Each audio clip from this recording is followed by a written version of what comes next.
Hey, welcome back. Can you believe we're already at the halfway point, lesson 10 of 20, and this week we have Ephesians. And I want to start this off by telling you about a little book called Sit, Walk, Stand by Watchman Nee. I'm sorry I don't have the book to show you. I think it's in my office, but a little book that's a commentary on Ephesians. And Watchman Nee describes the structure of this letter as sit, walk, stand. Sit refers to Ephesians 2, verse 6. We're seated with Christ in the heavenly places. And then walk refers to Ephesians 4:1, where we are to walk worthy of the calling. And then stand refers to Ephesians 6, 12, and 13, where we are to stand in battle, stand victorious against the enemy in battle. So sit, Ephesians 2:6, refers to our posture with respect to God. We are in a seated position. In other words, we're in a position of rest. We are sons of God, and we are supposed to start every Christian activity from a position of rest in God. Walking refers to our posture with respect to the world. We're supposed to walk in the world. In other words, we're supposed to live lives of holiness. We're supposed to walk worthy of the calling with which we've been called. And then standing refers to our posture with respect to the enemy. We stand against the enemy in battle. In other words, we wage war against the enemy. And at the end of the day, we stand victorious. So sit, walk, stand. This sit, walk, stand, this is the where I got the idea for these 3-word synopses of the letter. And it's a pretty good way, sit, walk, stand, of understanding the structure of the letter to the Ephesians. However, I don't think it's probably the best 3-word synopsis for the main idea of the letter. What is the main idea Paul is trying to get across? Walking and standing are sub-themes. They come out of the main idea, which is in the first 3 chapters. They're the practical application. But then sitting is not the main idea of the first 3 chapters. It's a side note. We are seated with Christ in heavenly places, but that's not the main idea. The main idea is Gentiles are in. The main idea that Paul is trying to get across in this letter is Gentiles are in. God's people, Israel, has this whole history that's recorded in the Old Testament. And now he's saying, through Jesus, Gentiles are in. In other words, we have been brought into the family. And those who receive Christ and follow Christ are the ones who are the children of the promise. We learned last week. And so Gentiles are in. Another way we could say that is the message of Ephesians is all people's church. We now have a church of all peoples, not just the ethnic Israelites, but all people are welcome into the kingdom when we believe that Jesus died and rose again, and we believe in him to empower us to live lives that are pleasing to him. And so that is the message of Ephesians. Gentiles are in. And so let's take a look at it now. In chapter 2, we have the crux of this. Gentiles are in. I want to read it to you. He says, "Don't forget that you Gentiles used to be outsiders. You were called uncircumcised heathens by the Jews who were proud of their circumcision, even though it affected only their bodies and not their hearts. In those days, you were living apart from Christ. You were excluded from citizenship among the people of Israel, and you did not know the covenant promises God had made to them. You lived in this world without God and without hope. But now you have been united with Christ Jesus. Once you were far away from God, but now you have been brought near to him through the blood of Christ. For Christ himself has brought peace to us.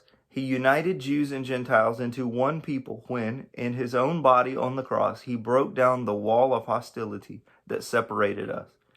He did this by ending the system of law with its commandments and regulations. He made peace between Jews and Gentiles by creating in himself one new people from the 2 groups. Together as one body, Christ reconciled both groups to God by means of his death on the cross, and our hostility toward each other was put to death. He brought this good news of peace to you Gentiles who were far away from him, and peace to the Jews who were near. Now all of us can come to the Father through the same Holy Spirit because of what Christ has done for us. So now you Gentiles are no longer strangers and foreigners. You are citizens along with all of God's holy people. You are members of God's family. In other words, Gentiles are in. And so that's the main idea of the letter. And then we can go from that main idea and work backward to Ephesians 2:6 and 2:8 and 9. We're seated with Christ in heavenly places. In other words, because Gentiles are in, be at rest, be at peace, be sons of God, and work from that seated position. Ephesians 2:8 and 9, which is the classic statement of by grace through faith. This is the way that we have, the Gentiles are in. How are Gentiles in? By grace through faith, and not by what we do so that we can't brag about it. It's by what God has done. So that gives the how. But the what is Gentiles are in. And then we work forward from that into the back half of the letter. Ephesians 4, 5, and 6 is the practical application of the first three chapters, which are primarily theological. And right there at the beginning of the midway point of the letter, Ephesians 4:1, therefore walk worthy of the calling with which you have been called. And so Watchman Nee brings this out. Walking is the way we are supposed to be interacting with the world. In other words, we are supposed to walk above the world. We're supposed to walk in holiness, not like the world.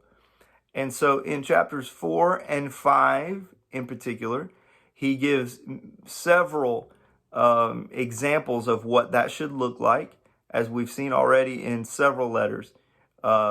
We've seen it in Romans and Galatians for sure. There are some to-do list and to-don't list. There are some things where he says, here are examples of what it looks like to walk worthy of the calling. And then in the middle of chapter 5, we have a verse that kind of turns where Paul is going with this a little bit. And it says, submit, verse 21 of chapter 5, submit to one another. Submit to one another in the fear of God. And then he lists several examples of how we are submit to each other.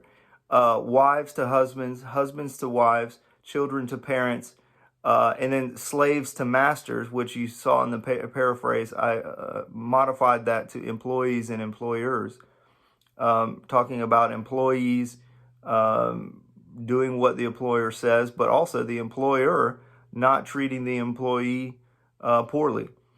So we have all these different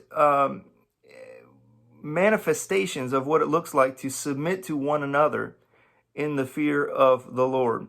And in verse 22 of chapter 5, the first one is wives submitting to husbands. And I want to bring this out for just a minute. I preached on this a couple years ago.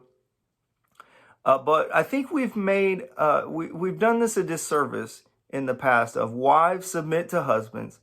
In the Greek, what it actually says is, verse 21, submit to one another, and then wives to husbands, and then later husbands, and so forth.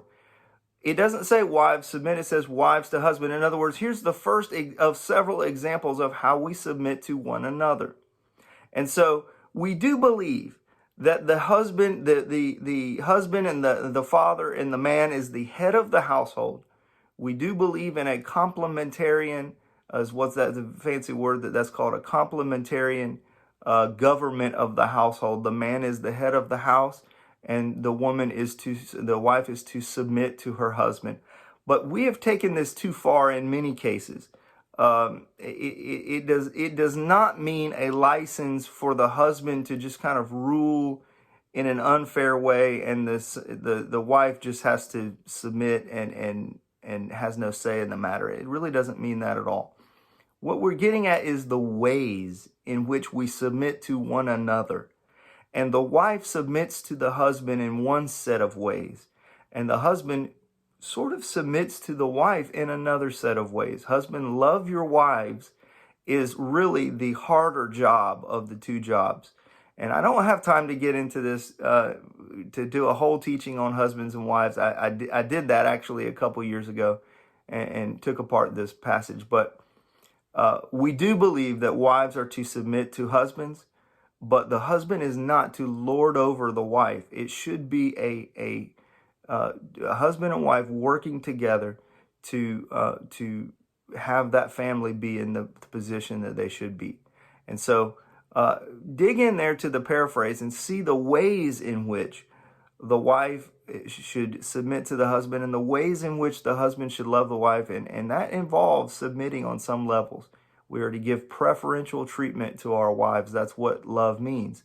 And preferential treatment is submitting in some ways. And so check that out more thoroughly there as you read the paraphrase and other translations. Children, submit to parents, and then employees and employers, do your best in the workplace to represent God well. In the last of the three sit, walk, stand, the three parts of the structure of the letter, in chapter 6, we find the standing. And I hope that the paraphrase helped bring this out to you, that the way I've understood this passage in the past is almost kind of wimpy.